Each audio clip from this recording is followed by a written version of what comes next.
Welcome to Book Talk. I'm Winston. I like to read good books, and you should too. Today we are talking about Still Water by Justin R. Macumber. This is modern Cthulhu-style existential investigative horror in the tradition of H.P. Lovecraft.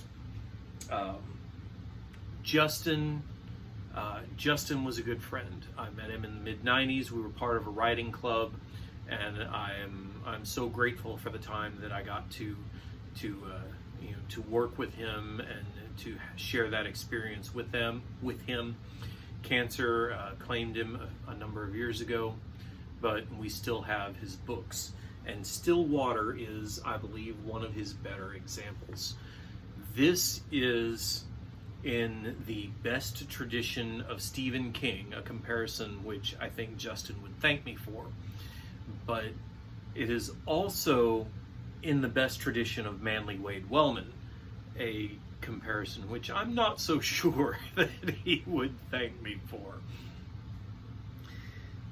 The central action revolves around Stillwater, West Virginia, and there is it is a coal mine is the center of the story. That's where everything is happening, and the evil that is buried beneath the mountain begins to emerge into the waking world. I don't feel I'm giving anything away. It's on the cover. Our heroes are Kyle and Maya, Kyle is coming home to Stillwater because his sister has asked him to. Maya is coming into Stillwater because she has an investigation that she is compelled to undertake. And these two are going to wind up at the crux of all of the evil things that are happening in the town, the corruption that is seeping out of the mountain and that threatens to devour the entire world. And I keep coming back to the mountain and the town because in the grandest tradition of Manly Wade Wellman, the mountain itself, like the old lands, the old mountains of Appalachia, is a living, breathing thing that is always there, that casts everything in its shadow and that threatens to consume the souls of people who stay at the roots of the mountain too long, or who delve too deeply and too greedily into its depths. What's underneath there?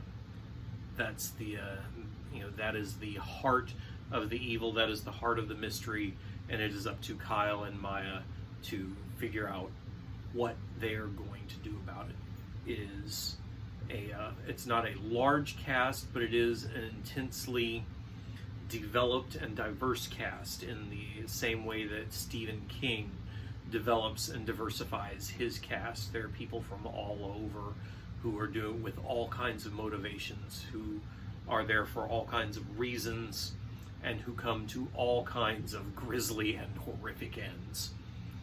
And so yeah, this earns its Stillwater earns its horror badge. The existential horror is omnipresent and threatens to overtake you if you think about it too hard. The grisly, gory body horror that goes with it gives you some shudder moments, and the language is vulgar on a level that I didn't know Justin had in him. But it would be hard. I can't envision that this particular story unfolding in any other way. I think Stillwater really is a story that only Justin could have told. And I'm grateful that he got to tell it. I really am. It's intense. I mean, it's really intense.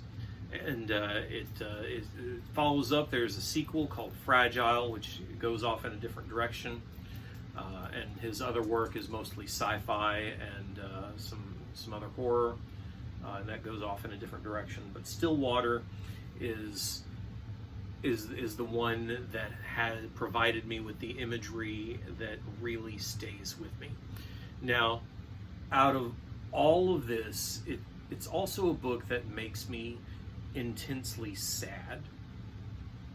Not just because, when I read it, I miss my friend, but for all of the omnipresent, existential, overwhelming horror, there is also a naivete in the resolution that really reflects on who Justin was.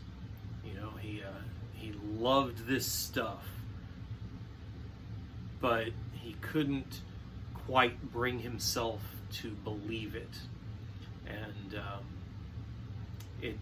it makes me sad that he was never able to explore and express all of those other things that he could have. And it makes me sad to think that the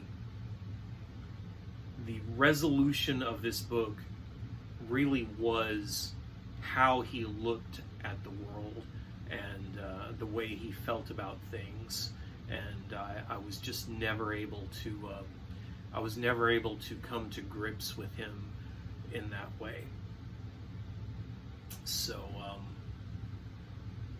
Stillwater, find a good book, read it. If you can stomach it, this one will reward people who love, who love that really intense cosmological horror.